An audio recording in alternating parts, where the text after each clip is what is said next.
All right, let's jump right into this explainer and unpack the sheer mechanics behind angina pectoris. I want you to think of the human heart like a high performance engine. But this isn't just any engine, it's one that operates on a strict, completely non negotiable budget. And instead of dollars and cents, the currency here is oxygen. When the heart has enough oxygen, the budget is perfectly balanced and everything hums along smoothly. But what happens when that engine suddenly demands way more fuel than the supply lines can actually deliver? Well, you get a crisis.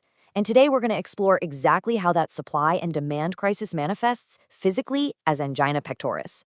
To keep things simple, we've broken this explainer down into 5 quick chapters: the heart's energy crisis, types and triggers, the path to pain, investigating the scene, and medical and surgical solutions. Let's get to it. Starting with Section 1, the heart's energy crisis. We really need to set up the core economic conflict happening right inside your chest. So look, angina isn't just some random chest pain or normal muscle ache. It's a highly specific symptom complex caused by something called transient myocardial ischemia. In plain English, transient means temporary, myocardial refers to your heart muscle, and ischemia means a restricted blood supply. It literally kicks in whenever there's a mismatch in the heart's oxygen economy. The heart muscle is basically begging for more oxygen than the coronary arteries can physically deliver. And this really gets to the heart of the conflict. On the demand side of the scale, things like a rapid heart rate, an increased squeezing force, or even left ventricular hypertrophy, which is a thickening of the heart wall, totally crank up the need for oxygen. But over on the supply side, that's strictly governed by things like the duration of diastole, which is just the resting phase of the heartbeat when the heart actually fills with blood, as well as your overall blood oxygen saturation. If that demand outpaces the supply, well, the alarm bells start ringing. Moving right along to Section 2, types and triggers. Now that we understand the crisis, let's look at what actually tips these scales in the real world. The source material categorizes these suspects into 3 main types. First up is stable angina. This one's the most common and, honestly, pretty predictable. You exert yourself, you feel the pain, you rest, and the pain fades. Simple math, right? But then there's Prinzmetal's angina. This is a super tricky variant caused by sudden blood vessel spasms that can hit you even while you're completely at rest. And finally, the big red flag: unstable angina. Often called pre-infarction angina, this is the absolute most severe form. You're getting frequent episodes of pain while just sitting on the couch, which means a full-blown heart attack could be imminent. So what actually triggers that high oxygen demand? Sure, physical exertion makes total sense. Running for a bus, climbing stairs, whatever. But there are some wildly fascinating physiological triggers too. Going out in the cold can make your blood vessels clamp down, suddenly spiking the heart's workload. Eating a heavy meal diverts a massive amount of blood flow straight to your digestive system. Intense emotions flood you with adrenaline, jacking up your heart rate. Actually, even just lying completely flat can increase the blood return to the heart, suddenly handing it way more volume to pump. But here's a detail from the notes that absolutely blew my mind. Vivid dreams. Just think about that for a second. You're completely unconscious, deep in REM sleep, right? But a vivid dream can actually spike your heart rate and blood pressure so much that it drives up the heart's oxygen demand enough to trigger a painful angina attack, literally waking you up from a dead sleep in pure agony. I mean, it just goes to show how incredibly delicate this supply and demand balance really is. Section 3, the path to pain. Let's trace exactly how a microscopic oxygen shortage turns into undeniable physical agony. This sequence perfectly maps out the biological distress signal. It all kicks off with myocardial ischemia. The oxygen runs dry. Because those heart cells are starving, they scramble their metabolism and release chemical distress flares, specifically adenosine and bradykinin. Now, these chemicals are highly irritating. They stimulate pain receptors right there in the heart tissue, firing off impulses that travel straight up the afferent nerves into the thalamus and cortex of your brain. That exact second is when you perceive the pain. Your heart is literally screaming for help. And what does that scream look like from the outside? It usually looks like Levine's sign. This is a classic, universally recognized clinical reflex where a patient instinctively clenches their fist tightly right over their sternum. They're trying to communicate this diffuse, crushing pain. You see, it's not the kind of pain you can point to with just one finger. It's a deep, heavy, central tightness. Beyond that clenched fist, patients use terrifying adjectives to describe this: squeezing, constricting, bursting, or burning. It typically hits its peak incredibly fast, often in under 30 seconds. And because of the weird way our nerves are wired, the brain gets totally confused about where the pain is actually originating. That's exactly why the pain radiates up into the neck, down the left shoulder, and straight into the left arm.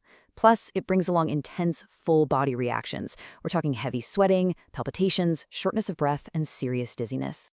All right, Section 4, investigating the scene. With the patient in distress, medical professionals have to play detective to prove that an oxygen supply issue is the true culprit.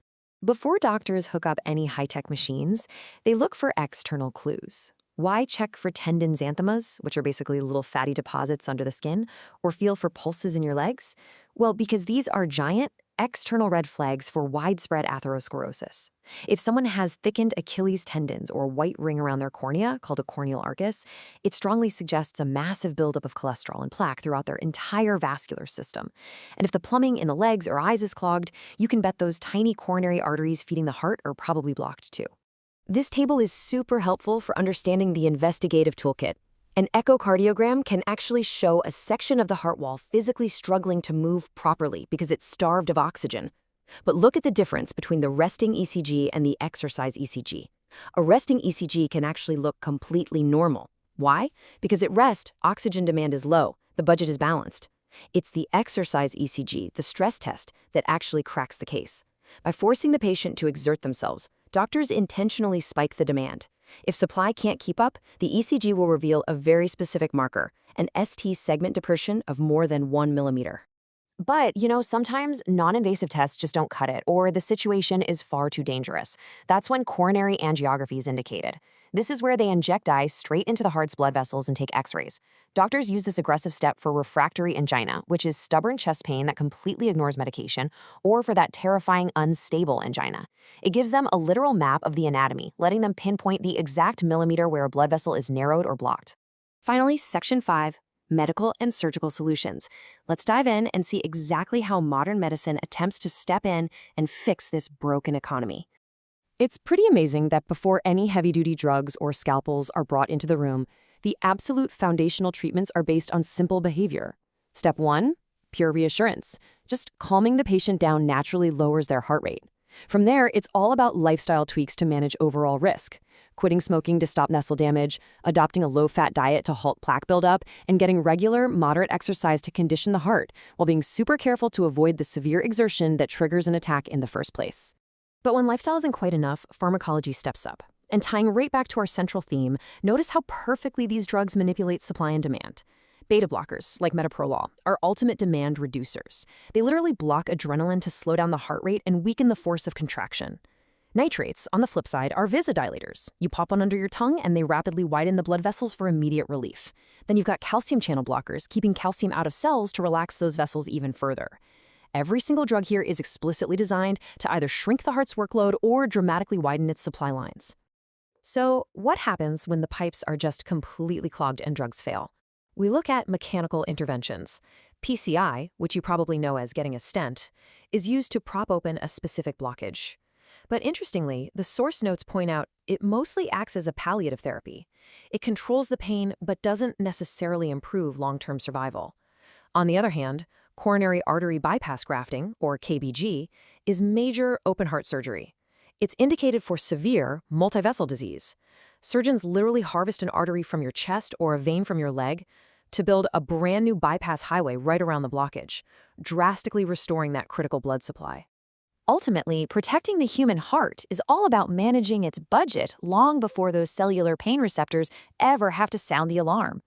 As we've seen, everything from a quick sprint to a heavy meal or even a crazy vivid dream can drastically tip those scales.